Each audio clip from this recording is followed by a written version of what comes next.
report.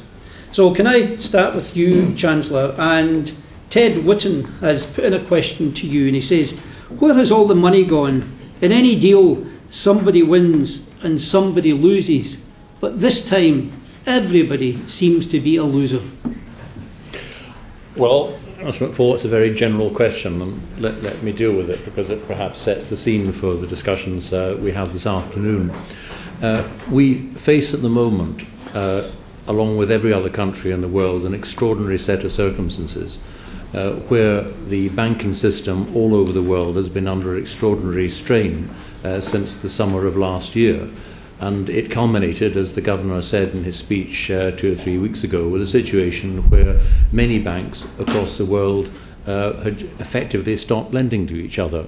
Now, why does that matter? Well, the banking system is absolutely crucial, not just to the world economy, to our own economy, but it matters to individuals, it matters to businesses.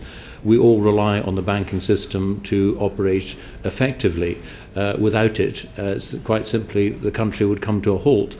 And that's why, over the last 15 months or so, we have had to take a number of steps that in past years we might have thought to be extraordinary, like the nationalisation of Northern Rock at the beginning of this year. And you recall that even within Parliament that was deeply controversial at the time. Indeed, there are some people who still believe it was the wrong thing to do, but it was a very controversial thing to do. And we were perhaps one of the first countries to have to face up to a particular problem with what was, I think, our fifth biggest mortgage lender at that time. We had a similar problem with Bradford and Bingley in September. And of course, since September, since the collapse of Lehman Brothers in the United States, the problem became acute, as I say, across most countries in the world.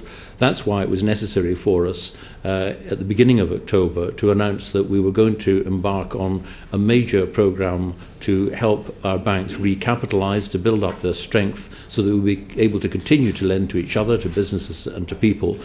We've put those measures in place now, as I announced in the House of Commons on the 13th of October, and that process is gradually being worked its way through. Now, as I think I said on previous occasions, if you look at the money that we have put into the system, the money that we've put into Northern Rock is in the course of being repaid. In fact, it's being repaid slightly ahead of the schedule we planned. In terms of the money that the Bank of England has been lending through its special liquidity scheme, that money is lent to the banking system and it is repayable over a 3-year period, so we get that money back as well. And in relation to the recapitalisation of the banks, of course, the government gets shares in return for that recapitalisation in respect of RBS, HBOS and Lloyds, because the other banks have chosen to raise money on their own account on the private markets, and therefore the government gets shares which eventually, when we get out of these shareholdings, can be sold. So yes, there is an upfront cost. Yes, the government has had to intervene, so has every other government and every large economy in the world. But the reason that we're doing it is because it's necessary to maintain the financial system, because, as I say, we all depend on it. Now, that's a very long answer to the question, but it's a perfectly fair question that people can ask. I don't know if either the Governor or... I think I've got questions for the other participants. I'm sure they would agree with what I said. We have up to 90 questions.